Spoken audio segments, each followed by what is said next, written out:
Si Mario ay isang tripulante ng barko. Habang nakadaong sila sa isang pier, nakakita siya ng isang napakagandang babae ang magpapakamatay. Uy, miss, kanya, huwag kang tatalon, kanya, huwag kang lulundag dyan.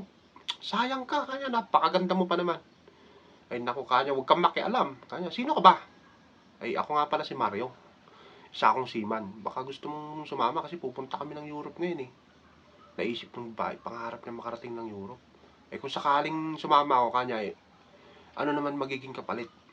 Wala kang ibang gagawin. Habang naglalayag tayo, eh, gabi-gabi tayo magtatalik. Yun ang magiging kapalit. Naisip ng babae na wala na rin sa isa yung buhay niya. Ay sige, kaya. Ngayon, nung nasa loob na sila ng barko, itinago siya ngayon ni Mario sa isang kwarto. Dinadalan siya ng pagkain doon. Tsaka mga alak. Tapos gabi-gabi sila nagtatalik. Isang araw, nag-general roving inspection yung kapitan ng barko. Nahuli yung babae. Oh, sino ka? Bawal ang puslit dito ah. Ay kap, patawarin niyo po ako, sabi ng babae. Sumama po ako kay Mario. Eh bakit daw? Pupunta daw po kayo ng Europe eh. Kung sakasakali ka niya, ano naman ang magiging kapalit? Eh yun po, gabi-gabi po kami nagtatalik. Lang yan, alam niya. Pangarap ko po kasi makarating ng Europe ka, patawarin niyo na po ako. Walang iya talaga, oo. Alam mo ba kanya, eh, biyaheng Batangas Cebu lang tong barko namin?